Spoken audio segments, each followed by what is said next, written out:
Bonjour, bienvenue au balado Le passé au présent, développé par la Société Alzheimer de Québec, le balado qui tente de vulgariser et de démystifier l'information entourant les troubles neurocognitifs.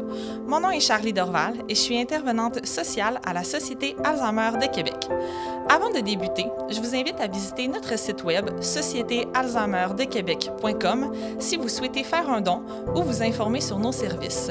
Si vous désirez parler à une intervenante, référez-vous à la Société Alzheimer de votre région. Merci et bonne écoute! Alors, bonjour.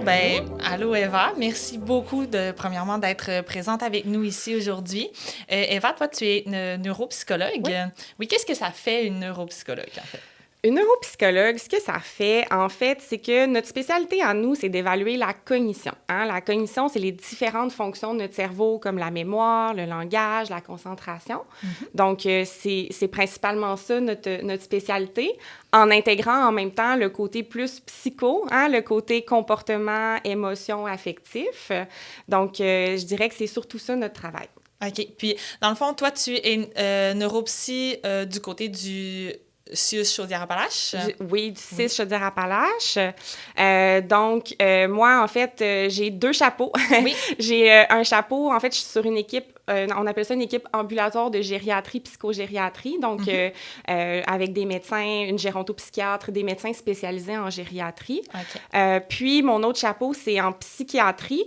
Donc, en psychiatrie, je vois à la fois des adultes, donc des jeunes adultes, 99 ans, mais je vois aussi des patients en gérontopsychiatrie. Donc, on parle de patients qui ont des troubles psychiatriques, mais vieillissants. Okay. Fait que, malgré tout ça, c'est que la majeure de mon travail, c'est quand même avec les personnes âgées, mais je vois aussi des jeunes, par exemple, des premiers épisodes psychotiques, puis ce genre de patients-là.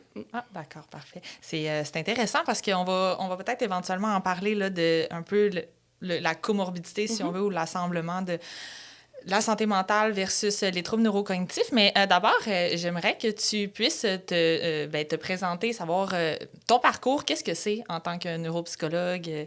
Oui. Neuropsy, dans le fond, pour devenir neuropsychologue, on fait nos études en psychologie. Donc, moi, j'ai fait mon baccalauréat en psychologie ici à l'Université Laval. Puis ensuite de ça, en psychologie, maintenant, c'est un doctorat qu'on nous demande pour avoir le permis de pratique, mais on n'a pas la maîtrise nécessairement. Donc, moi, je suis allée faire ce qu'on appelle un doctorat clinique de 4 à 5 ans. Puis mon doctorat, dans le fond, c'est là où on choisit la spécialité qu'est la neuropsy. Donc, j'étais au doctorat en psychologie, sauf que moi, j'ai pris la concentration neuropsychologie clinique, ce qui fait en sorte que moi, au lieu d'avoir des cours en psychothérapie, par exemple, comme on entend chez les psychologues, j'avais des cours sur le fonctionnement du cerveau, sur l'évaluation des fonctions cognitives. Puis, j'ai fait mes stages tout en neuropsychologie par la suite. Dans le fond, durant mon doctorat, j'ai fait mes stages majoritairement auprès de la clientèle âgée. Donc, j'en ai fait dans les services gériatriques spécialisés, en gérontopsychiatrie aussi, là, à l'hôpital, à l'Hôtel-Dieu de Lévis. Puis, dans nos doctorats cliniques, malgré que c'est un doctorat clinique, on nous demande de faire un projet de recherche. Donc, j'étais dans un laboratoire de neuropsychologie du vieillissement. Donc, mon projet de recherche portait aussi sur la population âgée. Là. Donc, tu es vraiment spécialisée en tout ce qui est gériatrie, gérontologie. Oui. Pourquoi tu as décidé de choisir cette branche-là? Ça va avoir l'air drôle, mais durant mes études, j'ai été agente administrative dans les hôpitaux. Puis, on m'avait mis au demi-chiffre de soir de l'UCDG du CHUL, donc l'unité de courte durée gériatrique. Puis, tu sais, mon travail était 100% administratif. Là. Moi, je gérais la paperasse des dossiers, je répondais au téléphone. Puis, je me suis rendu compte en étant à l'UCDG que j'aimais vraiment cette clientèle-là. Puis, c'est comme un peu ça qui a piqué mon intérêt. Puis, une professeure à l'Université Laval qui a été ma directrice de recherche par la suite, qui était passionnée de neuropsy gériatrique, puis qui m'a transmis sa passion. Fait que je dirais que c'est un peu comme ça, mais c'est un peu par hasard que je me suis rendu compte que j'avais une facilité avec cette population-là. Ouais. Au niveau de l'échange, puis au niveau de... Oui, je trouve pas ça difficile. Je trouve que... J'ai une facilité, je sais pas comment l'expliquer. Il y en a que c'est avec les enfants, moi, c'est avec les personnes âgées. Puis c'est comme tout par hasard que j'ai découvert ça avec un emploi qui avait pas vraiment de lien avec ça. Au final, c'est un emploi administratif, mais fait que c'est de là que c'est parti. C'est fou comment que la passion d'un simple professeur peut nous amener à choisir où on va aller plus tard. Vraiment. C'est extrêmement important. Mais en fait, là, toi, tu es neuropsychologue, il existe des neurologues. Il y a beaucoup de gens qui nous demandent un peu la différence. Pourquoi il y en a qui voient des neuropsys, pourquoi d'autres n'ont pas besoin de voir des neuropsys, pourquoi il y en a qui voient des neurologues. C'est quoi la différence principale entre les deux? Bien, la principale, c'est que les neurologues, c'est des médecins. Fait que c'est une spécialité de la médecine. Donc, ils prescrivent, ils font des diagnostics. Alors que neuropsy, comme je disais, on est une spécialité de la psychologie. Okay. C'est sûr qu'en neuropsy, on a quand même un bon... je dirais qu'on a quand même des bonnes connaissances, je dirais, au niveau neurologique. Hein, ça vient avec. Oui. C'est le même cerveau. Ouais. Fait que par rapport à mes collègues en psycho, j'ai eu probablement plus de cours de neurobiologie, de comment fonctionne le cerveau dans ma spécialité, mais je demeure que je ne suis pas médecin. Hein, donc, je ne prescris pas les médicaments. Okay. Je ne peux pas prescrire non plus à ce jour des examens d'imagerie cérébrale, par exemple. Oui, je comprends. Donc, la raison pourquoi on verrait un neurologue versus un neuropsychologue, bien, ça dépend du besoin. Je dirais que les neuropsychologues, on travaille souvent en équipe avec les médecins. Donc, moi, dans mon cas, avec une gérontopsychiatre, par exemple, avec des médecins spécialisés en gériatrie. C'est possible. Moi, dans mon cas, c'est pas avec des neurologues, mais il y a beaucoup de neuropsychologues qui travaillent avec des neurologues. Donc, tu sais, les neurologues, ils vont faire plus l'examen physique, le fameux examen neuro, regarder les forces, regarder les faiblesses, les réflexes, pardon. Ils vont regarder plus au niveau physique, alors qu'en neuropsy, ben, c'est plus au niveau cognitif qu'on va regarder en détail. Okay. Donc, souvent, quand un patient est rendu à être référent en neuropsy, c'est que c'est compliqué. Ouais. Hein? C'est rarement parce que c'est simple, au sens où les neuropsychologues, on est souvent consultants dans le dossier pour aider à départager, par exemple, entre deux types de troubles neurocognitifs. Dans mon cas à moi, pour départager, est-ce que c'est une maladie psychiatrique ou c'est un trouble neurocognitif qui est en train de s'installer? Souvent, quand il y a des facteurs confondants, par exemple, quelqu'un qui a un historique d'abus de consommation d'alcool, ça devient difficile des fois de faire la différence entre l'effet de l'alcool et l'effet d'une maladie neurodégénérative.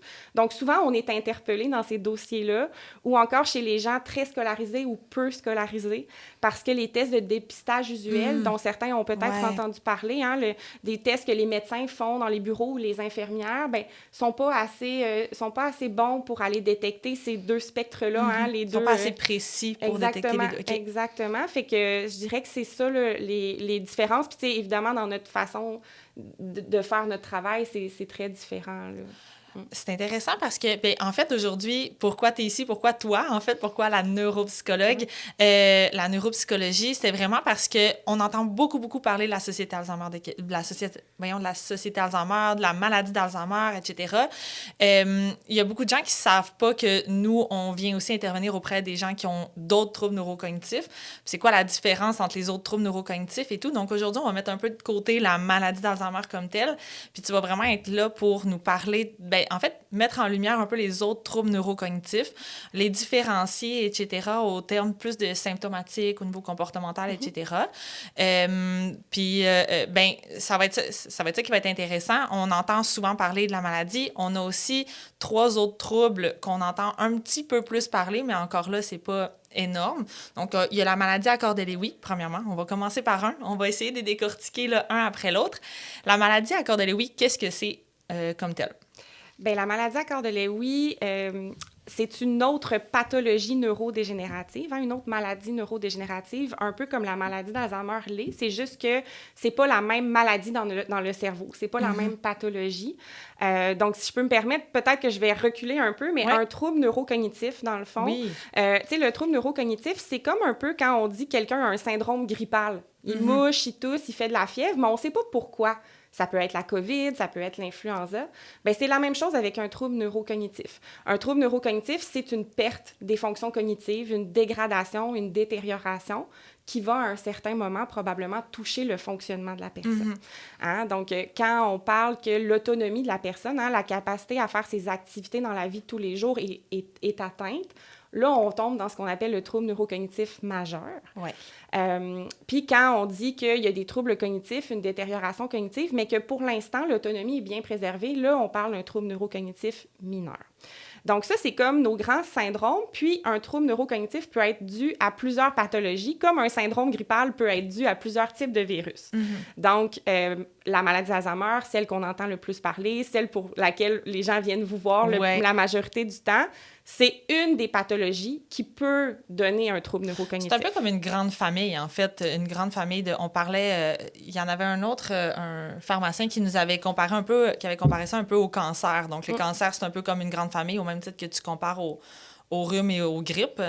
Ben, mais les cancers, il y a un cancer du cerveau, cancer du poumon, etc. Donc, c'est ça, une grande famille dont la maladie d'Alzheimer fait partie, en fait. Exactement. C'est la grande famille des troubles cognitifs en vieillissant, généralement. Là, quand on parle de maladies neurodégénératives, fait que c'est la grande famille de ce qui donne des troubles cognitifs, ce qui va donner une perte de l'autonomie.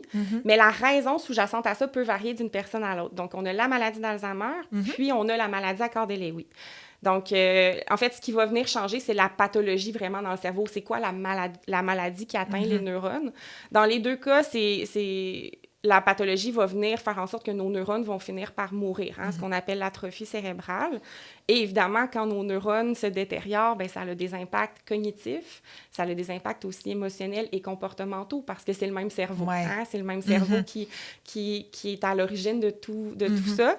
Donc, la maladie à Korder-Lewis, je dirais que c'est un type c'est un trouble neurocognitif dont la présentation clinique est différente quand même de la maladie d'Alzheimer au sens où on a à la fois, oui, des troubles cognitifs, mais en général, c'est pas tout à fait les mêmes au début de la maladie que la maladie d'Alzheimer.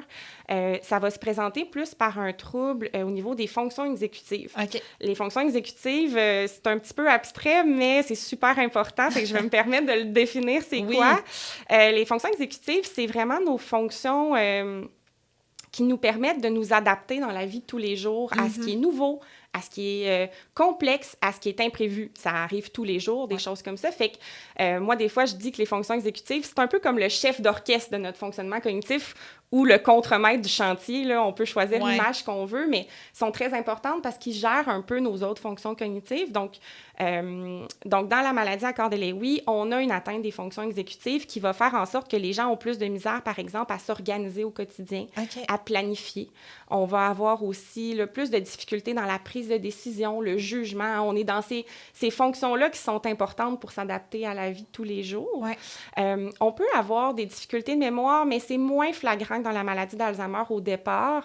Les difficultés de mémoire, ils sont plus d'ordre, justement, de la misère à organiser nos souvenirs puis à les rappeler. Mais en général, au départ, là, parce que, bon, éventuellement, tous les troubles neurocognitifs majeurs vont mener à peu près à la même exactement, mais chose. Au départ, c'est moins la mémoire qui est à l'avant-plan, c'est vraiment plus les fonctions exécutives pour ce qui est cognitif et au niveau attentionnel aussi, parce que dans les critères de la maladie à Korder-Lewis, on a une fluctuation, sont reconnus pour une fluctuation de la cognition puis du niveau d'alerte. Donc, des fois, les familles vont nous dire...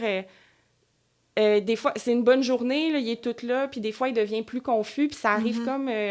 Ça arrive comme ça, fait qu'ils vont fluctuer plus. Puis ça fait partie du critère de la maladie. Ah ouais, OK. Donc, c'est sûr qu'au plan attentionnel, bien évidemment, ça dépend, tu tombes sur quelle journée, mais tu sais, dans mes tâches à moi, ça peut faire en sorte qu'ils ne sont pas du tout concentrés, ils ne sont pas alertes, ils ne sont pas capables de faire les tâches, mais je pourrais les voir 6 heures plus tard, puis ils soient capables d'en faire un petit peu plus. Fait que ça fait partie d'un des critères avec les troubles cognitifs. Puis, l'autre critère aussi, c'est... la présence d'hallucinations visuelles, qui sont des hallucinations bien formées, détaillées, qui reviennent, qui sont récurrentes. Souvent, je vous dirais typiquement des petits animaux, des enfants, des personnes. C'est assez typique de la maladie. Je ne savais pas qu'il y avait vraiment un type d'hallucination qui était... C'est pas coulé dans le béton, mais typiquement, cliniquement, c'est ce qu'on voit. Puis c'est associé au fait que la pathologie vient se loger dans les régions du cerveau plus postérieures, qu'on appelle, où notre cortex, là, mettons, occipital, va traiter l'information visuelle. Donc ça, c'est un signe aussi de la maladie. Puis ça peut venir aussi avec des troubles.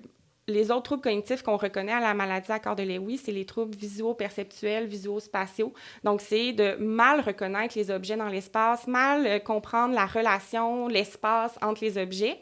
Fait que vous comprendrez que si j'ai de la pathologie qui s'installe là, bien, c'est ce qui peut faire en sorte que des fois, ils vont dire il y a un visage dans le tapis, alors que c'est juste c'est juste, par exemple, un motif du tapis, mais ils font comme une mauvaise interprétation, une mauvaise perception. OK. Hein? Fait que ça aussi, on peut voir ça dans la maladie à corps de Lewy. Puis, finalement, l'autre symptôme qui est associé à la maladie à corps de Lewy, c'est des symptômes qui ressemblent à la maladie de Parkinson. Donc, des tremblements, ce qu'on appelle la rigidité, des troubles d'équilibre, des troubles à la marche. Donc, de façon très, très, très simplifiée, on pourrait dire que la maladie à corps de Lewy, c'est comme un mix entre la maladie d'Alzheimer puis la maladie de Parkinson. C'est un peu plus complexe que ça, mais mettons qu'on veut le simplifier, on pourrait le dire comme ça, parce que les gens vont développer des symptômes moteurs, des symptômes qui ressemblent beaucoup à la maladie de Parkinson avec le décours de la maladie. Fait que je dirais que c'est un peu comme ça qu'elle se manifeste, la maladie à corps de Lewy. C'est souvent ce qu'on dit, nous, pour que les gens puissent bien comprendre, en fait, c'est souvent ce qu'on dit que c'est un mix des deux troubles. Il y avait un monsieur qui nous avait déjà dit « Moi, j'ai eu le meilleur des deux mondes, le meilleur des deux maladies, si on veut, entre guillemets, là, on s'entend, c'est une expression, mais il disait, c'est ça, j'ai eu un peu de symptômes de la maladie d'Alzheimer et un peu de symptômes de la maladie de Parkinson.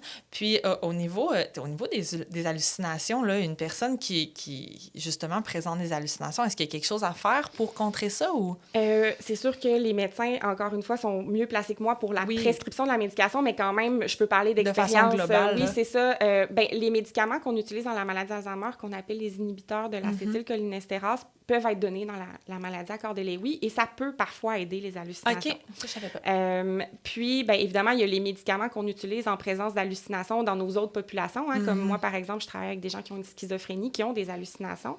Par contre, la maladie à corps de Lewy est connue pour que les gens ont une sensibilité à certains types de médicaments. OK. Mais tu sais, oui, en général, les médecins ne laisseront pas quelqu'un avec des hallucinations, ils vont essayer de l'amender, de le traiter, mais c'est sûr que ça fait comme partie du décours de la maladie. Donc, tu sais, il faut comprendre que avec un trouble neurocognitif de type maladie neurodégénérative, une pathologie qui atteint les neurones, les médicaments, ils jouent sur nos neurones. Fait que moins on a de neurones, plus c'est difficile à traiter. Mais ça, dans les différences qu'on parlait, c'est vraiment nos neurologues, nos gérontopsychiatres, nos médecins qui vont aller traiter ça. Tu sais, moi, ma partie, c'est pas tellement ça, mais c'est ce qu'ils vont faire, là. Ils vont essayer, évidemment, de réduire les hallucinations parce que... Mais je vous dirais que moi, pour les patients que j'ai côtoyés, il y en a souvent que c'était pas... il n'y avait pas de détresse associée aux hallucinations. Okay. Contrairement à quelqu'un, par exemple, qui est justement dans un épisode psychotique puis que là, est plus en détresse parce que les hallucinations sont négatives ou quelque chose comme ça. Moi, j'ai des patients qui disaient que j'en avais un qui me disait « Ah, le soir, mon bon chum, il vient me voir dans mon salon. Il voyait un monsieur qui s'assoyait dans son salon. Okay. » Puis, il n'y avait pas vraiment de détresse par rapport à ça.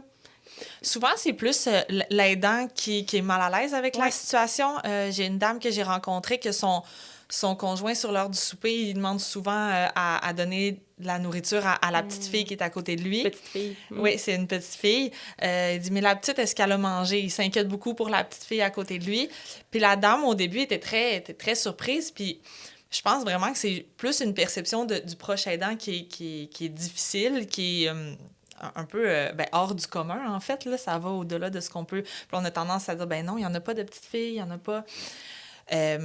Donc, après, je pense que d'un coup que le proche aidant s'est un peu habitué à ça, tant qu'on voit que la personne n'est pas mal avec ça, il n'y a rien de grave au bout du compte, si on veut. Non, c'est ça. Puis d'où l'importance d'expliquer que... Évidemment, on ne peut pas dire que c'est normal, mais d'expliquer que ça fait partie du décours de la maladie, de l'évolution attendue. Je pense que ça peut rassurer les gens de savoir, OK, mon conjoint, malheureusement, c'est sa maladie qui fait ça, puis on s'y attend que ça fasse ça, fait que d'où l'importance de l'expliquer. Parce que c'est sûr que quelqu'un qui hallucine, on se fait toujours dire, là, quand tu hallucines, c'est pas normal, ça veut dire que tu es malade. Fait que c'est sûr que pour un proche aidant, de voir que son conjoint a une hallucination, ça peut générer de la détresse au proche aidant. Tout à fait. Mais ça dépend, il faut voir comment la personne, elle, vit ses hallucinations au final. Fait que c'est... faut s'adapter à elle au bout du compte. Puis les hallucinations, de ce que je comprends, elles peuvent arriver quand même tôt dans la maladie. Oui. Parce qu'il y a certaines personnes qui sont en mesure de le nommer que c'est des hallucinations, qui disent, là, je vois un chat. Nous, ça nous est arrivé, il y avait un monsieur au centre de jour, il dit, là, je vois un chat en ce moment, j'ai vu un chat passer, puis là, il nous a regardés, puis il nous a dit, tu l'as pas vu, hein? Effectivement, mais la maladie à corps de Lewy, comme je disais, tu sais, en fait, c'est que selon les patients, l'arrivée des symptômes moteurs, cognitifs, les hallucinations vont pas toujours arriver dans la même séquence nécessairement, mais effectivement, tu sais, comme nous, en gérontopsychiatrie, quand on a un patient qui a des hallucinations, mais qui n'a pas de passé psychiatrique, on se questionne quand même d'emblée sur cette maladie-là, hein? Fait que, tu sais, la gérontopsychiatre, là, ses lunettes sont prêtes à regarder ça parce que c'est sûr que, à part si on parle de quelqu'un qui a une schizophrénie au long cours, quelqu'un plus âgé qui a des hallucinations visuelles nouvelles, qui va s'accompagner de difficultés cognitives ou quelque chose comme ça, bien évidemment, on pense à ça en premier. Mais oui, ça peut arriver tôt. Puis au départ, les gens sont bien capables de nous les rapporter, là. Comme le monsieur dont je te parlais, tu sais, c'est mon bon chum, il vient me voir. Tu sais, il me le disait, là, quand même. Là. Puis, est-ce qu'il était en mesure de nommer que c'était pas vrai, c'était pas réel? L'autocritique fluctue, hein. Des fois c'est comme, on a l'impression qu'ils savent que c'est pas vrai, mais d'autres fois, ça varie, hein. L'autocritique, ça varie d'une personne à l'autre parce que l'autocritique, on peut la considérer un peu comme parmi nos fonctions exécutives. Hein. Donc, c'est touché dans la maladie. Hein. Mais je dirais que moi, pour les patients maladies à corps de Lewy que j'ai vus, il y avait quand même une bonne autocritique au départ de leur maladie, mais évidemment, après ça, quand ça évolue, on en a moins. Oui, effectivement. Il y a un autre trouble dont on parle quand même assez régulièrement, nous, dans nos groupes, puis c'est un trouble qui est quand même assez complexe au niveau au niveau social, le trouble frontotemporal. On en parlait un petit peu avant. Mais avant de partir là, je t'entends parler, puis tu nommes beaucoup troubles neurocognitifs, etc. Il y a à chaque fois qu'on a un professionnel de la santé ici, ou presque, le terme démence est un terme qui est nommé là, sans gêne. On comprend que dans le jargon médical, c'est un terme qui est très utilisé. Tu es la première qui ne l'a pas utilisé encore en, je sais pas, moins 15 minutes. Est-ce que tu peux expliquer un petit peu la différence entre la démence? Pourquoi on essaie le moins possible de nommer la démence? Oui. Bien, en fait, c'est que faut comprendre que, tu sais, les diagnostics, il y a ce qu'on appelle le DSM, là. Je dirais que c'est l'ouvrage de référence en termes de diagnostic. Auparavant, ce que moi, j'appelle un trouble neurocognitif majeur, c'était une démence.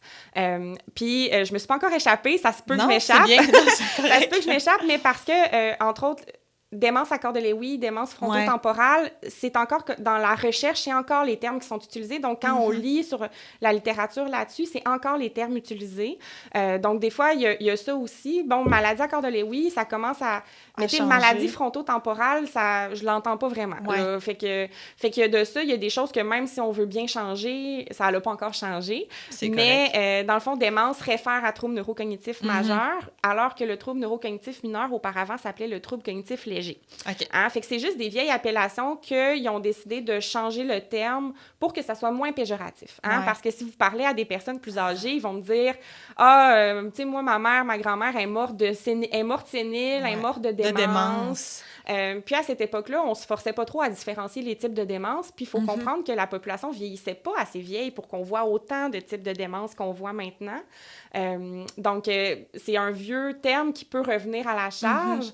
Mais moi, j'ai une petite anecdote par rapport à ça. Je m'efforce beaucoup d'utiliser le nouveau terme, le trouble neurocognitif, majeur ou mineur, dans mes rapports, quand je parle. Sauf que je me rends compte que des fois, ça fait pas le même écho aux familles que si on dit le mot démence. Hein?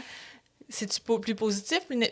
Pas positif, mais quel impact ça a? Bien, c'est comme s'ils ne comprennent pas que c'est ils comprennent moins bien le diagnostic que ça veut dire. Hein? C'est comme si quand j'annonce un trouble neurocognitif, c'est comme si c'est moins grave que si j'avais annoncé une démence alors que j'annonce la même chose. Fait que je vous dirais que ça dépend. Tu sais, moi, ma pratique est quand même en ce qu'on pourrait appeler une région. Donc, j'ai des gens peu scolarisés qui ont besoin qu'on simplifie, même sans simplifier, mais juste qu'on utilise des termes qu'ils connaissent. Fait que des fois, dans un but thérapeutique, qu'ils comprennent, hein, que la famille comprenne qu'est-ce qu'on retient, on n'a comme pas le choix de l'utiliser parce que ça évoque quelque chose pour les gens. Oui, hein? Je comprends. Mais je comprends que petit à petit, il vaudrait mieux s'en débarrasser de ce terme-là parce que, bon, il est péjoratif, mais des fois, il nous est encore utile pour que les gens comprennent. Comprennent bien l'ampleur du diagnostic. Exactement. Je comprends. C'est quelque chose qu'on n'avait pas nécessairement songé que, justement, comme tu dis, pour peut-être les gens qui sont moins scolarisés, etc., je dois avouer qu'effectivement, trouble neurocognitif, mais tu sais, un trouble, ça n'a pas le même impact qu'une maladie ou, effectivement, que ça peut être perçu différemment. Ben, en fait, c'est comme si moi, l'impression que ça me donnait, c'est que des fois, ils comprenaient pas vraiment la gravité ou la sévérité ou le sérieux de la chose. Parce que c'est comme un long mot, trouble neurocognitif majeur. Qu'est-ce que ça veut dire? Ouais, fait que, mais tu sais, je vois encore dans des dossiers des gens, tu sais, pour qui c'est même pas encore clair. Puis, tu sais, le DSM-5, ça fait quand même une couple d'années que c'est là. Mais, fait que c'est de là que ça vient, le terme démence. Mais je pense qu'on va l'entendre encore un peu, là, mais... On s'y habitue. Oui, mais c'est ça. nous, notre idée, c'est vraiment parce que, comme tu l'as dit, c'est extrêmement péjoratif. Puis les gens ne savent pas nécessairement toujours démêler. Tu sais, il y en a qui... Moi, je me souviens que ma famille... par rapport à ma grand-mère, il y en a beaucoup qui disaient « Oh non, elle n'a pas la maladie d'Alzheimer, elle a une démence. Oui, exactement. Elle fait la démence. Comme si c'était différent les deux. Au bout du compte, c'est la même chose. C'est une famille... comme tu disais, une pathologie de... c'est de tenter souvent d'expliquer ça aux gens que c'est un peu la même chose au bout du compte, mais il y en a que ça rassure que ce soit une démence et que ce soit dû à la vieillesse parce que peut-être que, de ce que je comprends, c'est que les gens pensent que la maladie d'Alzheimer, c'est très, très, très... génétique, si on veut. Fait que ça peut être rassurant pour, par exemple, les enfants de dire, une démence, c'est en vieillissant, c'est plus... On a moins de chances de l'avoir, nous, que la maladie d'Alzheimer. C'est pourtant... Une démence parce qu'elle vieillit, je veux dire, un vieillissement normal vient avec des changements cognitifs. Évidemment, le cerveau vieillit comme le reste du corps, mais ça ne vient pas avec une démence, le vieillissement. Fait que c'est là où je disais, à l'époque, on se cassait pas trop le coco à diagnostiquer les gens, mais la plupart devaient avoir une maladie d'Alzheimer. Au final, ceux qui disaient « Ah, ma grand-mère est morte de démence, elle est morte. Tu sais, c'est la vieillesse, elle oubliait tout. Ben, c'était probablement une maladie d'Alzheimer, mais on le disait pas à cette époque-là. Mais moi aussi, je l'entends souvent, « Ah, mais... » elle fait une démence, puis c'est pas la maladie d'Alzheimer, mais malheureusement, c'est pas toujours une bonne nouvelle, hein, parce qu'on n'en veut aucune de ces maladies-là. C'est pas moins pire. Ben non, c'est ça, fait que... Mais effectivement, il y a de quoi encore à démystifier, puis je suis certaine que vous faites très bien le travail de faire ça. En fait, c'est la portée qu'on peut avoir. On n'a pas nécessairement la portée aussi grande qu'on peut avoir, mais... On essaie le plus possible de semer des petites graines. Puis si on revient aux troubles frontotemporales, à la démence frontotemporale, comment ça se présente? Parce que c'est un trouble qui est quand même assez difficile de ce que j'en ai perçu et compris. Comment ça se présente dans les premiers symptômes? Oui, là, c'est là où je vais dire démence frontotemporale. Probablement que je vais m'échapper parce que DFT, c'est quelque chose qu'on voit dans les dossiers médicaux beaucoup. Mais dans le fond, je veux pas compliquer trop les choses, mais la dégénérescence lobaire frontotemporale, c'est ça la pathologie, OK? Donc ça, c'est la pathologie. Puis on peut avoir plusieurs phénotypes, donc plusieurs manifestations de cette maladie-là qui est la dégénérescence lobaire frontotemporale. Dont la démence frontotemporale, le trouble frontotemporal auquel toi, tu fais référence, qui est la variante qu'on dit comportementale. Hein? C'est ce que j'entendais quand tu dis c'est plus difficile. Donc, la variante comportementale de la démence frontotemporale se présente par un changement de comportement et de personnalité et un changement des fonctions exécutives. C'est très difficile à vivre pour les proches, ce type de troubles neurocognitifs-là, parce que, dans le fond, c'est la maladie, qui n'est pas la même que la maladie d'Alzheimer, hein, si je reviens à ça, c'est une autre pathologie, s'installe dans nos lobes temporaux frontaux. Donc, c'est ces lobes-là qui sont très importants pour les fonctions exécutives que je décrivais tantôt. Donc, s'adapter à ce qui est nouveau, à ce qui est différent, à ce qui est compliqué. Donc, souvent, on va me dire, « Ouais, mais elle n'a pas de problème de mémoire, mais elle n'est plus capable de faire à manger, elle n'est plus capable de gérer son budget, ça ne fonctionne pas à la maison. » Puis ça, souvent, c'est quelque chose que j'explique. Quand c'est les fonctions exécutives qui sont touchées, ça paraît rapidement à la maison parce que c'est l'organisation dans la vie de tous les jours. Alors qu'un trouble de mémoire, ça peut prendre plus de temps avant que ça ait vraiment un impact dans la vie de tous les jours. Alors que dans le trouble frontotemporal variante comportementale, ça devient évident et souvent, ça accroche rapidement à la maison à cause de ça. Donc, on a ces troubles-là vraiment plus cognitifs, ce que moi, j'évalue, mais évidemment, variante comportementale, ça le dit, c'est des changements au niveau du comportement. Donc, on peut voir de l'apathie. Les gens sont très apathiques, ne font plus grand-chose, ont besoin d'être stimulés énormément. On peut voir ce qu'on appelle la désinhibition. Quand on n'a plus le frein, moi, c'est comme ça que je le dis, on est supposé avoir un petit frein qui nous dit, un filtre, un frein qui nous dit « Oh, ça, c'est pas approprié de le dire ou de le faire. » Mais là, eux, ils perdent ce frein-là. Alors, on a des comportements qu'on appelle désinhibés. Donc, On peut penser à des gens qui disent des choses qu'ils n'auraient jamais dites avant, qui ont des comportements plus inappropriés en public. Donc, ça devient très difficile à vivre pour les proches, hein, parce que les proches sont honteux un peu. Là. Tout à fait. Hein, fait qu'ils vont avoir tendance à s'isoler, moins sortir à cause de ça. Parmi les autres changements au plan du comportement, on peut avoir ce qu'on appelle des comportements plus stéréotypés, répétitifs. Donc, les gens vont toujours faire la même chose de façon quasi obsessionnelle. On avait un monsieur qui ramassait les feuilles sur son terrain une à une. Oh, wow! Imaginez le temps. Mais une à une, puis ça, c'était comme, tu sais, c'est un comportement qui n'a pas d'utilité, qui n'a pas de productivité, hein. Donc, ils ont des comportements très répétitifs à cause, justement, qu'ils n'ont pas les fonctions exécutives pour changer de tâche, hein. Je comprends. Ce qu'on appelle la flexibilité cognitive, de dire, ben là, il faudrait que je change de tâche, que j'alterne. Ben eux, ils l'ont plus, fait que ça reste collé. Hein? Un peu, ils persévèrent, qu'on appelle. Donc, ça va persévérer. Parmi les autres changements, on peut avoir des changements au plan alimentaire. Donc, manger beaucoup de sucre. Moi, j'ai des patients qui vivaient sur de la crème glacée, là, puis des biscuits. Ils mangent beaucoup de sucré. Ils deviennent très difficiles au plan alimentaire. Là. Les familles vont nous dire, ils mangeaient tout avant. Ouais. Là, ils mangent tout le temps la même affaire de façon... encore une fois, rigide, routinière, répétitive. Mais ça, est-ce que c'est unique parce que je remarque dans les gens, tu sais, dans les gens que je rencontre et tout, je remarque que ça, manger beaucoup de sucre ou de devenir très difficile au niveau alimentaire, puis de pas vouloir... Ma grand-mère l'était, là, elle tassait son assiette, puis elle prenait son petit dessert en premier, là. Est-ce que c'est commun ou... Ben, pas nécessairement général, mais est-ce que c'est commun à tout ou c'est vraiment particulier à ce trouble-là? Bien, moi, à la connaissance que j'ai, c'est plus particulier aux troubles qui vont atteindre plus au niveau frontal, mais on parle de la démence frontotemporale, il y en a d'autres. Donc, moi, c'est un comportement qu'on va dire qui est un petit peu plus frontal. Okay. C'est comme très simplifié, là, mais qui est plus frontal parce que le frein n'est plus là. L'attrait du sucré, hein, notre cerveau aime le sucré, là. Hein, fait que c'est comme une drogue un peu, fait qu'ils sont pas capables de changer parce qu'ils ont l'attrait du sucré. Puis en vieillissant, les personnes âgées aiment plus le sucré. Oui. Mais c'est ça, fait que c'est plus propre à des gens qui ont une atteinte frontale, mais on peut retrouver une atteinte des fonctions exécutives dans plusieurs types de troubles neurocognitifs. OK. Hein, ce qui devient comme une rigidité, hein, donc ils mangent toujours la même chose, faire toujours la même chose, hein, ils deviennent très routiniers avec des troubles neurocognitifs. C'est un mécanisme de défense de notre cerveau parce que vu qu'il y a moins de fonctions cognitives, ça demande moins d'énergie de faire toujours la même chose. Je trouve ça super intéressant. Hein, fait que c'est comme notre cerveau, puis on le dit d'ailleurs, miser sur les routines, ça va lui permettre de se préserver plus longtemps, ben c'est parce que ça demande moins d'énergie cognitive, ça demande moins de ressources cognitives. Ben oui, tu sais, quand on s'adapte, quand on change nos menus, quand on change nos activités, ben là, ça demande plein de fonctions cognitives de faire ça. Alors que si j'ai une routine, je deviens sur un mode automatique. Hein, sur le mode automatique, fait que souvent, tu sais, quand on dit on l'a changé de milieu, on l'a changé de résidence, oh mon Dieu, ça s'est empiré, c'est parce qu'on l'a sorti de sa routine qui lui donnait une certaine forme de fonctionnement qui ne demandait pas trop de ressources cognitives pour s'adapter. Je comprends. Hein? Fait que... Puis pour revenir au trouble frontotemporal, fait qu'on a parlé de l'alimentation, du comportement. Il y a tout le volet social aussi, ce qu'on appelle la cognition sociale, qui est un regroupement de fonctions cognitives qui nous permettent de bien faire nos relations sociales. Okay. Hein? La cognition sociale, ça regroupe reconnaître les émotions, être capable de mettre à ta place, de l'empathie, la mentalisation qu'on appelle, de inférer les états de l'autre. Hein? Okay. Elle a perdu un emploi, je me doute qu'elle est triste, qu'elle est déçue.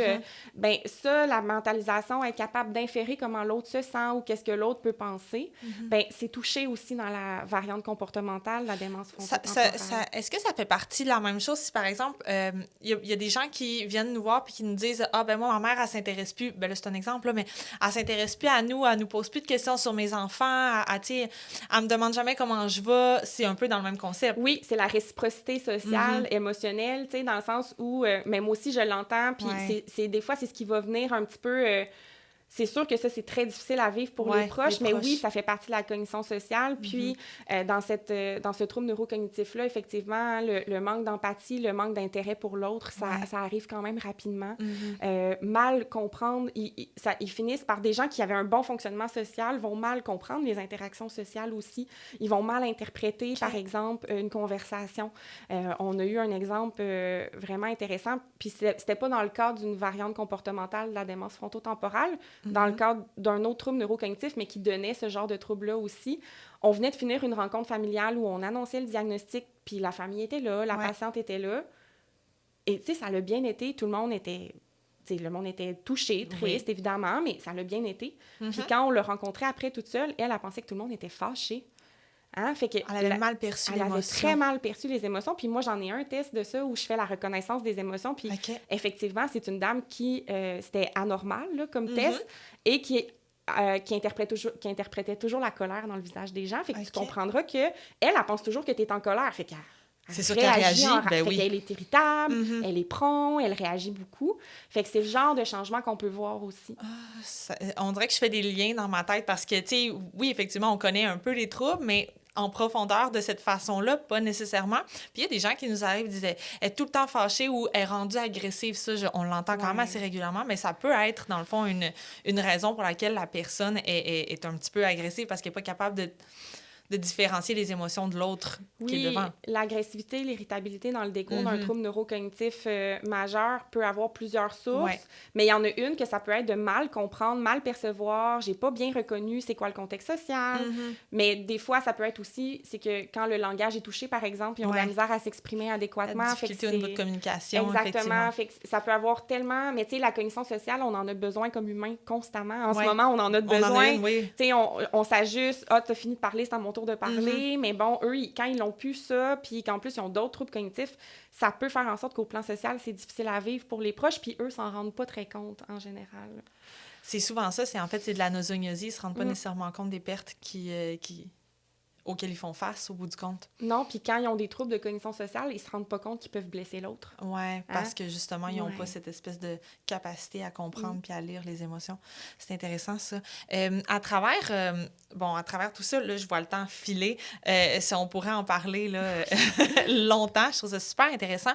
Il y a aussi la maladie vasculaire, le trouble vasculaire, la démence vasculaire qu'on entend aussi souvent. C'est quoi la différence entre la démence vasculaire et la maladie d'Alzheimer? Parce que des fois, j'ai l'impression qu'au niveau symptomatique, je comprends qu'au niveau pathologique, c'est différent. Au niveau symptomatique, il y a quand même des bonnes ressemblances. Il y a des ressemblances, mais je dirais qu'en neuropsy, on est quand même assez aisément capable de les différencier. Mais je comprends qu'au quotidien, ça peut se ressembler. En fait, c'est que le trouble neurocognitif vasculaire, évidemment, ça veut dire qu'on a une atteinte cérébrovasculaire. Hein? Donc, les vaisseaux sanguins dans notre cerveau, il s'est passé quelque chose, des AVC, toutes sortes de choses. Manque d'oxygène. Exactement. Puis, la grosse différence, je dirais, c'est qu'un trouble neurocognitif vasculaire n'est pas dégénératif, comme une maladie d'Alzheimer. Hein? Une maladie d'Alzheimer, avec le temps, on sait que ça va s'empirer, malheureusement. Ça se détériore. Un trouble neurocognitif vasculaire, théoriquement, ce n'est pas neurodégénératif. Par contre, à chaque fois qu'on a un nouvel événement cérébrovasculaire, on le décrit plus en marche d'escalier. En marche d'escalier. Donc ça, c'est quand même une différence importante parce que dans le temps, nos patients vasculaires, on peut dire qu'ils se maintiennent, qu'ils sont stables. Hein? On peut avoir quelqu'un qui a des bons troubles cognitifs, mais qui va garder les mêmes troubles cognitifs pendant plusieurs années. Fait que je dirais que ça, c'est quand même une différence importante. Puis, dans le vasculaire, c'est plus des atteintes attentionnelles et exécutives aussi, hein, les fonctions exécutives. Donc, sont plus, par exemple, ralentis. Ils vont avoir plus de misère avec, justement, l'inhibition, la flexibilité, l'organisation, la planification. Puis, c'est ces troubles-là qui ont un impact sur leur mémoire. Donc, je ne veux pas rentrer dans les détails, mais le type de trouble de mémoire est différent dans les deux. Dans la maladie d'Alzheimer, ce qui est typique, hein, c'est qu'on perd l'information. Hein? On n'enregistre plus la nouvelle information. On n'est pas capable d'apprendre la nouvelle information.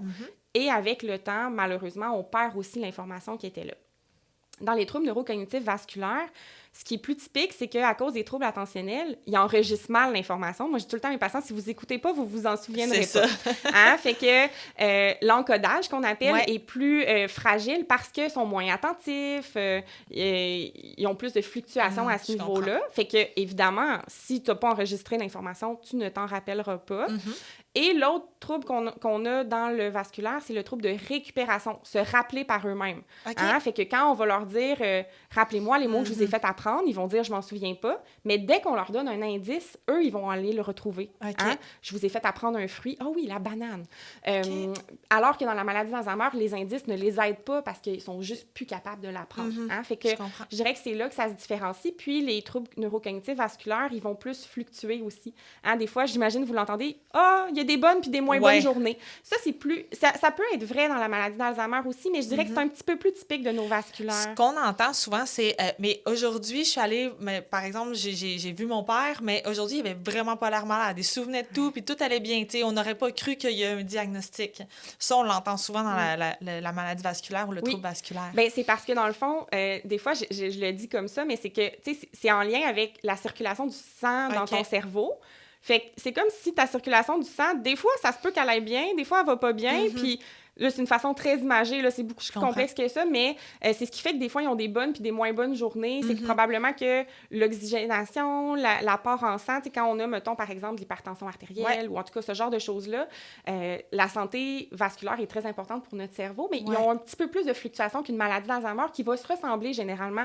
Évidemment, ils peuvent avoir des moins bonnes journées, mais en général, ils se ressemblent plus d'une journée à l'autre. Le trouble de mémoire, il reste, alors que dans le vasculaire, vu que c'est encodage ou récupération, bien, s'il était bien concentré quand tu lui as parlé, il va très bien s'en souvenir, mais s'il n'était pas concentré pas en tout quand tu en as parlé, il s'en souviendra pas. Hein? Fait que c'est ça la différence, je dirais. Puis, on a moins d'atteinte au niveau des fonctions, plus comme la reconnaissance, le langage, puis tout ça dans les troubles vasculaires. Je dis pas, ça dépend, là, si tu as un petit infarctus à la mauvaise place, ça se peut, mais alors que dans le décours d'une maladie d'Alzheimer, on sait que là, ils vont perdre les mots éventuellement, ils vont avoir de la misère à reconnaître les choses éventuellement aussi. On s'attend moins à ça dans un trouble neurocognitif vasculaire. OK. Puis, dans le fond, de ce que je comprends de tout ça, c'est, tu disais que c'est pas dégénératif. Ça veut dire qu'une personne qui a la maladie vasculaire peut évoluer avec ça quand même longtemps. Oui, c'est juste qu'en général, c'est des gens qui ont des facteurs de risque vasculaire. C'est vraiment au niveau de la santé physique à ce moment-là que ça va... mais la bonne nouvelle, c'est qu'on peut dire qu'en prenant soin des facteurs de risque vasculaire, on peut prévenir ou du moins stabiliser. Préserver. Oui, exactement. Donc, je dirais que c'est quand même un petit peu plus un signe d'espoir là, quand c'est ça, parce que si on veut prévenir d'autres AVC, bien là, allez chez votre médecin, contrôlez bien votre pression artérielle, faites plus de sport, mangez mieux. Tu sais, on a comme quelque chose à faire, tu sais, dans le sens où on peut effectivement... On peut agir sur les symptômes. Exactement. Puis, tu sais, moi, mettons, dans mes recommandations, quand je retiens que c'est du vasculaire, bien, c'est automatique. Je donne mes recommandations. C'est, là, à ce stade-ci, si vous contrôlez bien vos facteurs de risque vasculaire, on peut espérer que ça reste comme ça. Hein? Mais c'est sûr que même si on fait tout des fois, bon, si on est prompt à faire des AVC... On n'est pas... le risque zéro n'existe pas de toute manière. Non, évidemment. Mais effectivement, quelqu'un qui pourrait faire, par exemple, un AVC... bien se maintenir par la suite, pourrait rester stable avec le profil qu'il a au moment qu'on l'évalue. OK. Ah, c'est intéressant, ça. Puis les gens qui ont la maladie mixte, dans le fond, qui ont les deux, en fait, c'est au niveau pathologique qu'il y a un peu d'AVC, mais il y a aussi des plaques amyloïdes à ce moment-là qui vont se présenter dans le cerveau. Oui, c'est très, très fréquent. Là, des mixtes, là, on peut penser que c'est quasiment la majorité des gens. Là. De plus en plus, on se rend compte dans les études que tout ça, qu'on aime bien trouver un diagnostic, mais au final, le cerveau, souvent, il y en a plusieurs.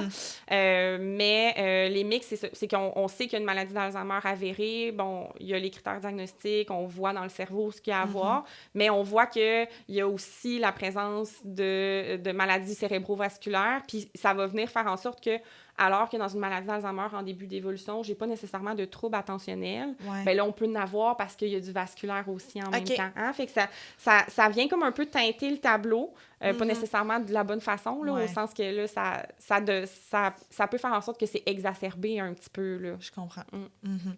Puis à travers tout ça, j'essaie de passer, ça a l'air pas décousu, mais là, on essaie de passer là, au suivant, à celui auquel on n'entend vraiment pas souvent parler. Ma mère m'en a parlé dernièrement parce que son cousin, sa conjointe, a le trouble. On parle d'atrophie cortico-basale, j'essaie de retrouver mon information, versus le syndrome cortico-basal versus l'atrophie corticale postérieure. C'est ça. Donc, c'est quoi la différence entre les deux? Parce que pour certains, ça peut paraître quand même assez similaire ou du moins de la même... Je pense que c'est les mots qui sont similaires parce que c'est des troubles très différents. Mais les mots sont similaires, fait que, mettons, je vais le décortiquer. L'atrophie corticale postérieure, l'ACP, dans le fond, sa pathologie la plus fréquente, parce que encore une fois, c'est un syndrome. L'atrophie corticale postérieure, c'est un syndrome. Il faut aller trouver c'est quoi la maladie en dessous. 80% du temps, c'est une maladie d'Alzheimer qui s'est installée de façon atypique. Hein? La maladie d'Alzheimer, on parle beaucoup de la version typique amnésique, les troubles de mémoire, mais on sait qu'il y a des variantes atypiques et l'atrophie corticale postérieure, ça en est une. Donc, la maladie d'Alzheimer va s'être installée à un endroit un peu différent dans le cerveau. Puis, les premiers signes, en fait, c'est que les gens, au lieu d'avoir des troubles de mémoire, ils ont des troubles visuo-perceptuels puis visuo-spatiaux assez importants. Donc, par exemple, ils vont mal percevoir les objets, ils vont mal percevoir les distances. Ils vont souvent se plaindre d'avoir de la misère à lire. Puis, en fait, c'est assez typique pour les patients qui ont une atrophie corticale postérieure de d'abord consulter en optométrie, en ophtalmologie, parce qu'ils vont se plaindre. « Voyons, mes yeux ne voient pas bien.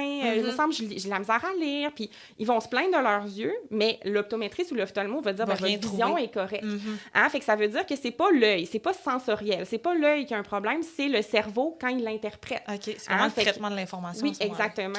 Donc, c'est pas un problème sensoriel, c'est vraiment parce que la maladie s'est installée dans ces régions-là du cerveau qui servent à traiter les informations visuelles.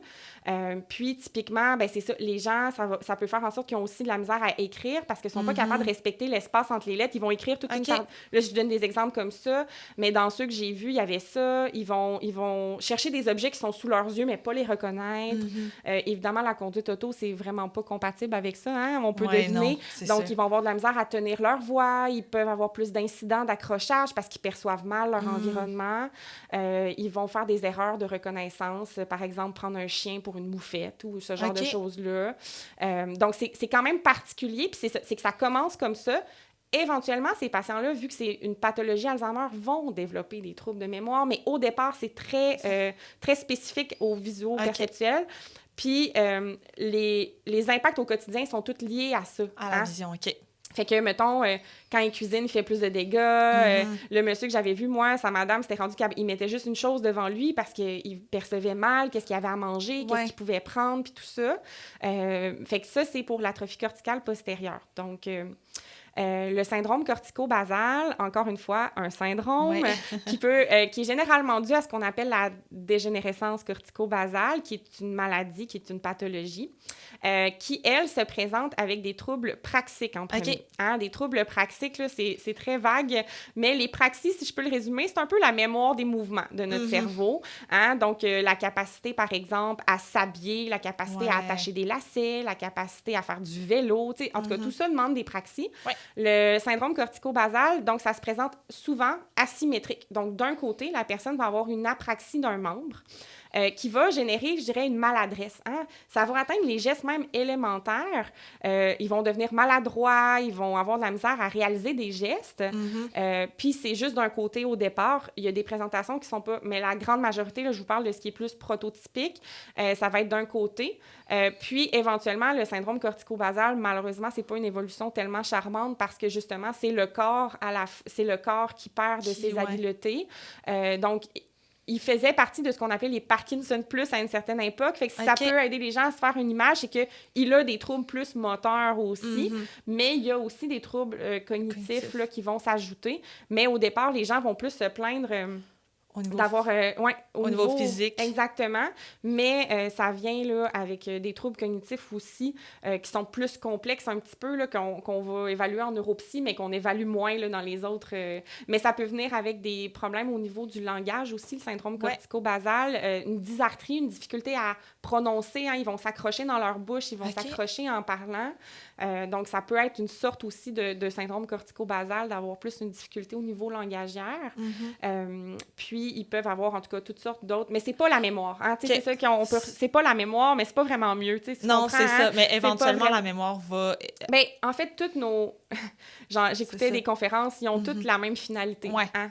Ils ont toutes la même finalité parce que ce qui va différencier les profils au départ, c'est où la maladie s'installe. Mais éventuellement, vu que c'est des maladies neurodégénératives, ils vont s'installer partout. Ça va finir par c'est pour ça que plus on les voit tôt, plus on est capable de donner un vrai bon diagnostic. Mais quand on est rendu avancé en maladie, même en neuropsy, c'est très difficile de départager quoi qui est quoi. Je comprends. Hein, parce que la personne n'a plus assez de fonctions cognitives pour voir ce qui est préservé. Ouais. Bien, souvent, c'est dans le fond, quand la personne va chercher le diagnostic plus tard, c'est là que ça devient complexe d'avoir le diagnostic. Fait que c'est peut-être, tu sauras peut-être me confirmer, mais est-ce que c'est pour ça que souvent les gens diagnostiquent la maladie d'Alzheimer sans nécessairement aller précisément dans quel syndrome, parce que justement, on est rendu... Les gens, souvent, vont pas aller chercher le diagnostic tôt parce qu'il y a il y a quelque chose d'épeurant là-dedans, il y a quelque chose de très stressant. Les gens veulent pas savoir, ce qui fait en sorte qu'ils retardent, puis à un moment donné, ils reçoivent un diagnostic de trouble de mémoire.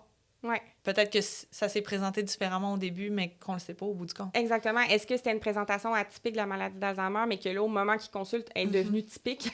Ouais, tu sais, à le rattraper, l'évolution typique, parce que ça fait plusieurs années. Il faut dire aussi que ça demeure le trouble neurocognitif le plus prévalent, la maladie d'Alzheimer. Donc, des fois, quand on n'est pas certain, on peut y aller avec une sorte de probabilité, avec l'âge de la personne, avec sa présentation clinique. C'est comme si on fait la probabilité que le plus probable, c'est une maladie d'Alzheimer, parce que justement, tu sais, à un certain point, même si on voudrait le différencier puis qu'on les envoie en neuropsy, même si on est capable de faire beaucoup, quand ils sont trop cognitivement avancés, ben on se bute aux mêmes obstacles, parce que, tu sais, la façon qu'on travaille, c'est de faire des tests cognitifs, faire des tests à la personne. Mais quand la personne a des gros troubles cognitifs, on peut en faire un peu, mais je suis pas capable de faire une grosse batterie qui me permettrait d'aller chercher de façon très spécifique tel processus versus tel processus. Donc, effectivement, à un certain point qu'on est avancé, mais je crois que maintenant, on est de plus en plus, on est capable d'aller les chercher de plus en plus tôt. Oui. Puis on le nomme justement, les gens sont de plus en plus intéressés à aller chercher le diagnostic tôt pour voir s'il n'y a pas justement quelque chose à faire avec ça. T'sais, est-ce qu'on peut, comme tu disais tantôt, essayer de...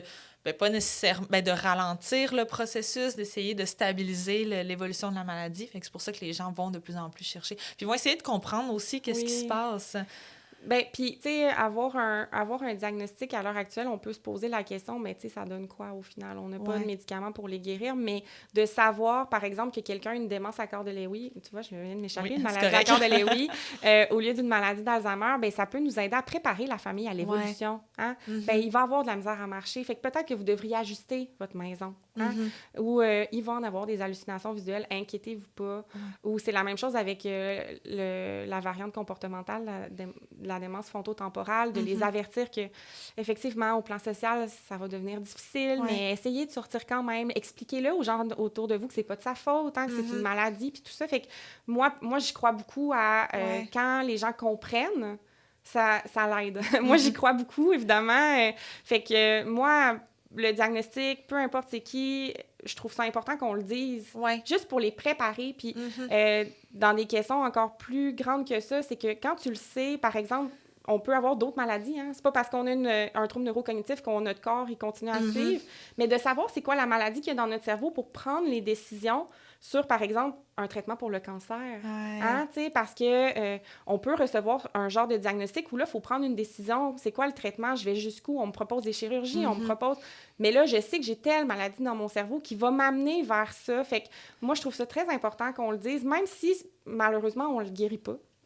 Mais je trouve que pour préparer les familles, préparer la réflexion, préparer leur maison, préparer leurs papiers, je trouve que c'est important. Ben oui, tout à fait. Puis ce qu'on dit souvent, c'est que la meilleure façon d'accompagner quelqu'un, la première étape, c'est de comprendre puis d'apprendre sur la maladie. Donc, si on sait c'est quoi, si on sait qu'est-ce qui va, sans nécessairement savoir tout ce qui va arriver précisément, si au moins on a une idée de vers quoi on s'en va, ben ça va nous aider effectivement à bien se préparer. Là. Puis avec une éval neuropsy, tu sais, moi, vu que je suis capable d'aller chercher les forces puis ce qui est préservé, ce qui n'est pas préservé, ben je vais dire aux familles, ben là, c'est ses fonctions exécutives qui sont touchées, fait qu'il faut que vous soyez son chef d'orchestre. Il faut que vous l'aidiez à s'organiser, mais un coup qui est organisé, il est encore capable d'exécuter des choses. Hein?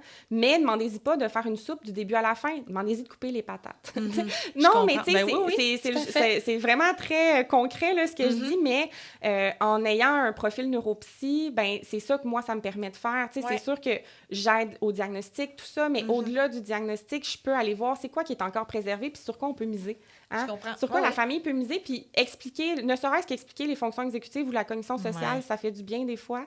Fait que je dirais que c'est un des rôles des neuropsies aussi là, qu'on a. Mais ça permet aussi aux gens de mieux réagir face à au comportement ou aux symptômes qui apparaissent. Parce que ce qu'on se rend compte, c'est que justement, quand les gens ne comprennent pas trop, souvent ils sont plus réactifs, ils ont plus de misère un peu avec les comportements qui sont plus déroutants ou déstabilisants. Donc, de le savoir, de comprendre, effectivement, de le faire expliquer, ça facilite énormément les choses. Bien, évidemment, puis même pour la conduite automobile, on sait comment que c'est un sujet sensible avec les troubles neurocognitifs, puis c'est jamais un plaisir. C'est jamais un plaisir de dire que quelqu'un perd ce privilège-là. Hein? C'est une liberté, c'est l'autonomie, c'est tellement de choses. Surtout moi, où je pratique, les gens, ils n'ont pas de transport en commun. Fait que c'est compliqué, mais quand je prends le temps d'expliquer que votre cerveau perçoit mal les distances, vous pourriez être sur le trottoir, puis votre cerveau vous dit que vous êtes dans la route. Hein? Ou votre cerveau ne sera pas capable de réagir à un enfant qui court devant vous, à une chevreuil qui passe sur l'autoroute, parce qu'il n'y a plus ces réactions-là. Fait que je pense pas que ça rend ça vraiment plus facile, mais je pense que ça aide les familles à comprendre pourquoi on va vers là, même si ça fait pas plaisir, les gens ont des réactions, sont fâchés. Bon, on essaye qu'ils se fâchent pas, mais évidemment, on a le droit d'être fâché. Ben oui, tout à fait. On a le droit d'être fâché, mais ne serait-ce que de comprendre que c'est pas juste d'enlever un permis pour enlever un permis, c'est d'expliquer la raison. La raison. Pourquoi. Oui, je comprends. Puis là, je vois le temps passer. Il y avait un dernier point qu'on voulait vraiment parler. On a parlé un petit peu au début, on a abordé vaguement le sujet, mais on parle un peu, tu travailles aussi en psychiatrie. Oui. Donc, j'aimerais qu'on parle un peu de la comorbidité entre les troubles neurocognitifs puis les troubles de santé mentale, parce qu'il y en a. Oui. Mais à quel point, ça, je pense qu'on ne le sait pas. Bien, en fait, je dirais qu'il y a plusieurs volets à cette question-là. J'ai pas de chiffres pour ça, mais on sait que l'anxiété ou la dépression, ça peut être en fait un des premiers symptômes d'un trouble neurocognitif, ce qu'on appelle le prodrome. Donc, les patients vont avoir de l'anxiété, de la dépression, alors qu'ils en ont probablement pas eu avant, qui n'ont pas d'antécédents nécessairement pour ça. Puis c'est un peu comme une réaction du cerveau. Hein? C'est un peu comme une réaction du cerveau à soit je me rends compte que je gère plus comme avant. J'ai pas la même... Tu sais, on le sait, on se connaît. Les gens, quand ils commencent à percevoir que leurs capacités sont tout à fait les mêmes, ils s'en aperçoivent des fois avant que les autres s'en aperçoivent. Ça peut générer de l'anxiété parce que c'est comme, moi, des fois, la façon que de l'anxiété ou de la dépression, mais c'est comme si là, ils se rendent compte que les exigences de l'environnement commencent à dépasser leurs capacités. Ça peut générer beaucoup d'anxiété puis de la dépression. Tout à fait. Fait que des fois, puis tu sais, c'est un peu la poule ou l'œuf. Est-ce que je suis anxieuse parce que j'ai des troubles cognitifs ou l'anxiété était l'annonciatrice un peu de mes troubles cognitifs? C'est difficile des fois à départager, mais on peut voir ça vraiment là, au moment, tu sais, dans les... Ben nous, typiquement, en gérontopsychiatrie, souvent, les gens vont être référés d'abord pour tableau anxio-dépressif. Évidemment, c'est très important de le traiter en premier. Parce que dépression particulièrement, auparavant, il l'appelait la pseudo-démence, mais une dépression chez une personne âgée donne des troubles de mémoire. Donc, ça peut mimer une maladie d'Alzheimer. Donc, la première étape, c'est consulter son médecin de famille, consulter un gérontopsychiatre, un psychiatre, pour s'assurer de traiter la dépression ou l'anxiété, parce qu'évidemment, quand on est très anxieux, on n'a pas accès à nos ressources cognitives. Hein? On a tous déjà été anxieux, bloqués, bien raides. Bien, c'est la même chose. Hein? Fait que c'est important d'adresser ça, mais parfois, on va se rendre compte que ces patients-là, on traite la dépression ou l'anxiété, mais ils demeurent avec des troubles cognitifs, puis c'est là qu'on s'en va vers un diagnostic de troubles neurocognitifs. Donc, c'est quand même assez fréquent que ça peut être une entrée en maladie. Hein? Comme une réaction. Moi, je le vois comme une réaction de notre cerveau. Hein? Il se fait attaquer, dans le fond, là, notre cerveau. Là. C'est le même cerveau. Fait qu'il se défend. Hein? La dépression, l'anxiété, là, c'est les mêmes structures que notre capacité à se concentrer puis à décider. Fait que c'est sûr que... que le fait que le cerveau est attaqué, il réagit d'une certaine façon. Puis, comme je disais, ça peut être aussi notre perception de « Oh boy, ça ne fonctionne pas comme ça fonctionnait. » Mais puis là, évidemment, tout le monde a peur de faire une maladie d'Alzheimer. Ben oui, tout à fait. Il y a quelque chose d'anxiogène là-dedans. Vraiment. Fait qu'il y a ça. Ensuite de ça, ben c'est sûr que nos patients qui ont des troubles psychiatriques plus sévères, je dirais schizophrénie, troubles bipolaires, ont un facteur de risque. Qui est plus élevé que... Un petit peu, ben c'est dans le sens où, évidemment, c'est que souvent, tu sais, tout est dans tout, là, dans le sens où, si tu as un trouble de santé mentale sévère, ben souvent, tu as eu un moins bon fonctionnement. Puis on sait que dans la réserve cognitive, ce qui nous protège, il y a d'avoir plus d'éducation, d'avoir travaillé, d'avoir une famille, d'avoir des contacts sociaux, bien manger, bonne hygiène de vie. Ben, des patients qui ont des troubles psychiatriques plus sévères, souvent, ben, c'est une faiblesse. C'est une faiblesse. Mais tu sais, fait que ces gens-là, dans le décours de leur maladie psychiatrique en vieillissant, c'est sûr que rapidement, vu qu'il y avait déjà des faiblesses, bien, ils ont des troubles cognitifs qui apparaissent plus rapidement. Mais c'est pas toujours un trouble neurocognitif neurodégénératif. Des fois, c'est vraiment leur maladie qui vieillit. Mais des fois, non. Mais c'est ça. Fait que, tu sais, effectivement, on peut en retrouver. Puis, tu sais, mettons, si je pense à une maladie à corps de Lewy où on retrouve des hallucinations, bien, des fois, ça peut s'accompagner d'idées délirantes. On essaye de faire du sens de ce qu'on voit. Hein? J'essaye de m'expliquer ce que je vois. Donc, je deviens avec des idées qui sortent de l'ordinaire, qui sont pas sur la réalité. Donc, on peut voir ça, hein, les idées délirantes dans le décours des troubles neurocognitifs, là, ce qu'on appelle les symptômes comportementaux psychologiques de la démence, les SCPD. Dans les démences qui sont plus avancées, on peut retrouver ce genre de symptômes-là, plus psychotiques, hein, qu'on appelle. Là. Fait que, effectivement, c'est dans plusieurs... Puis, tu sais, il y en a comme la maladie à corps de Lewy, bien, ça fait partie des critères diagnostiques, hein, les hallucinations. Fait que, tu sais, même dans la maladie de Parkinson aussi, plus d'anxiété, plus de dépression, évidemment, c'est les deux plus fréquents, anxiété, dépression, mais on peut retrouver là, aussi tu sais, de l'irritabilité, évidemment, là, ils vivent plein de changements. Ben oui, tout à fait. Fait que c'est pour ça que des fois, ça peut être difficile à partager. On se rend compte qu'il y a certaines personnes qui vont consulter, puis au début, ils consultent pour une dépression, puis finalement, ils se rendent compte que ils reçoivent un diagnostic de la maladie d'Alzheimer ou un autre trouble cognitif là, connexe. C'est pas rare que, justement, on en voit des gens qui ont des symptômes dépressifs, qui ont un trouble neurocognitif, ou des gens qui ont déjà fait des dépressions dans le passé, qui développent éventuellement là, un trouble cognitif. Ça, c'est très... ben ça le dit que c'est un facteur de risque. Oui, c'est ça, exactement. Puis, tu sais, on ne sait pas tout, là. Pourquoi on développe une maladie d'Alzheimer, pourquoi on développe une démence frontotemporale. On ne sait pas tout ça, mais on sait que tout ce qui a fragilisé le cerveau nous rend plus fragiles au vieillissement normal ou anormal ou atypique, tu sais, dans le fond. Fait que... Mais oui, puis c'est vraiment important, puis... Quand on a des symptômes anxio-dépressifs, il ne faut pas se dire que ça va passer, il faut consulter. Il faut consulter parce que ça, il y a quelque chose à faire, tu sais. Oui, c'est ça. Il y a quelque chose à faire, on peut aider à... Tu sais, ne serait-ce... On va pas... Moi, j'ai eu une dame récemment tellement anxieuse, là, anxieuse, puis tu sais, on a retenu une maladie d'Alzheimer, mais la détresse anxieuse qu'elle avait, bien, on peut, ça, essayer de diminuer sa détresse anxieuse. On guérira pas sa maladie d'Alzheimer, mais au moins que l'anxiété prenne moins de place, soit moins envahissante pour que les fonctions cognitives qui restent, bien, elles soient capables de les utiliser, parce que quand on est anxieux comme ça, on n'a pas accès à nos capacités, là. Hein? On est figé. Ça m'amène à te poser la question, est-ce que les gens qui ont des troubles neurocognitifs est-ce que c'est possible de faire des thérapies quand on a un trouble neurocognitif? C'est une bonne question. Je dirais que ça dépend vraiment de l'atteinte cognitive. Hein? Évidemment, pour faire une psychothérapie, ben, ça prend des fonctions cognitives, ça prend de la mentalisation, ça prend du raisonnement, ça prend de la mémoire, parce qu'on s'entend-tu que normalement, une thérapie d'une semaine à l'autre... Hein, on est censé évoluer. Exactement. Donc, c'est sûr que si j'ai un trouble mnésique important puis que je me souviens pas d'une rencontre à l'autre, je risque de pas évoluer. Mais, tu sais, tout est un bémol dans la vie, dans le sens qu'il y a des gens qui ont des diagnostics de maladie d'Alzheimer très tôt, qui ont un très bon fonctionnement antérieur, donc qui ont beaucoup de fonctions qui sont préservées, qui pourraient en faire. Fait que c'est pas jamais, mais c'est sûr que ça peut être un frein. Un frein, hein, je comprends. Tu sais, comme par exemple une maladie frontotemporale, bien évidemment, tu comprendras que c'est plus compliqué. Hein? Tout à fait. Mais ceci étant dit, on devrait les écouter quand même, hein, d'une autre façon. C'est juste d'une autre façon. Mais c'est sûr qu'une psychothérapie, au sens d'une psychothérapie, comme on se le figure, de voir le psychologue ou l'autre ou un thérapeute autre chaque semaine. Puis c'est plus complexe. C'est plus complexe, puis c'est que ça leur demande beaucoup aussi. Tu sais, une heure de thérapie, une heure à parler comme on fait en ce moment, c'est très exigeant au plan cognitif, hein, parce que là, on écoute, on réfléchit, on pense à ce qu'on va dire. Fait que c'est sûr que ça peut être peut-être trop exigeant, mais... Comme je dis, il y a des patients qui, en début d'évolution, pourraient vraiment bénéficier de ça. Est-ce qu'il y en a des psychothérapeutes cliniques qui se spécialisent C'est une très bonne question. Moi, j'en connais pas. Oui, ça se fait que ce soit plus rare. Oui, mais j'en connais pas. On n'a pas beaucoup de psychologues en gériatrie, dans le fond. C'est beaucoup les neuropsys, ben, parce qu'on aide au diagnostic. Puis je pense que c'est notre place aussi, mais il y en a pas beaucoup. J'ose croire qu'il y en a, mais il y en a moins. Je comprends. Ben, je te remercie énormément, Eva, pour toute l'information que tu nous as donnée. On pourrait faire une partie 2 s'il fallait. Est-ce qu'on peut... ben, en fait, toi, si on veut te consulter, il faut passer par la base.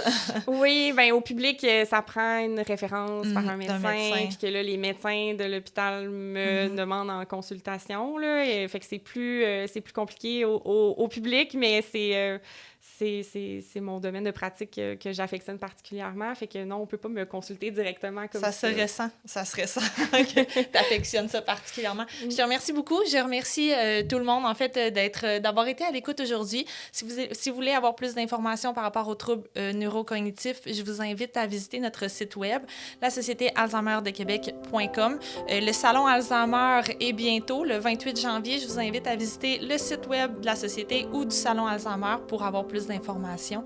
Donc, merci beaucoup.